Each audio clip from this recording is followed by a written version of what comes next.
ઘણી વખત આપણા ઘરમાં કે ઓફિસમાં ઇલેક્ટ્રિસિટીનું બિલ બહુ જ વધારે આવી જતું હોય છે અને પછી આપણે વિચારતા જ રહી જઈએ છીએ કે યાર આટલું બધું બિલ કેમનું આવ્યું.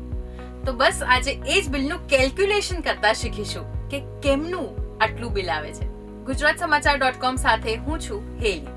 ઘરમાં ઘણા બધા અલગ અલગ ઇક્વિપમેન્ટ્સનો આપણે ઉપયોગ કરતા હોઈએ છીએ. અત્યારે આપણે સપોઝ કરી લઈએ કે જે આપણા ઘરનું સીલિંગ ફેન છે એ 100 વોટનો છે, રેફ્રિજરેટર 550 વોટનો અને જે ટેલિવિઝન છે એ 150 વોટનો. હવે કેલ્ક્યુલેશન કેવી રીતે કરવાનું છે એ જોઈએ.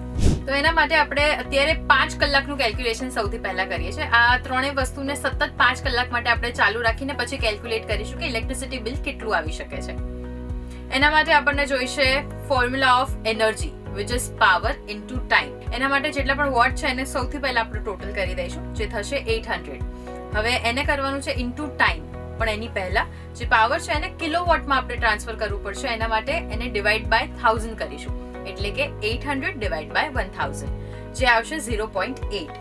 હવે આને આપણે ઇન્ટુ આર્સ, કેટલા કલાક માટે આપણે વીજળી કેલ્ક્યુલેશન કરી રહ્યા છે 5 કલાક માટે, તો આપણે કરીશું 0.8 ઇન્ટુ 5 hours. એનો આન્સર આવે છે 4. હવે જરૂર પડશે બીજા ફોર્મ્યુલાની જે છે એનર્જી કન્ઝમ્પશનનો formula which is energy into unit cost.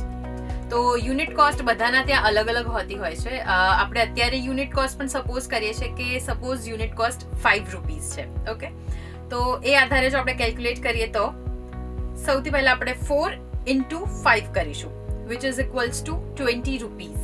એટલે કે દર 5 કલાકે 20 રૂપિયાની વીજળીનો આપણે ઉપયોગ કરીએ છીએ which is equals to every 1 hour આપણે 4 રૂપિયાની વીજળીનો વપરાશ કરીએ છીએ.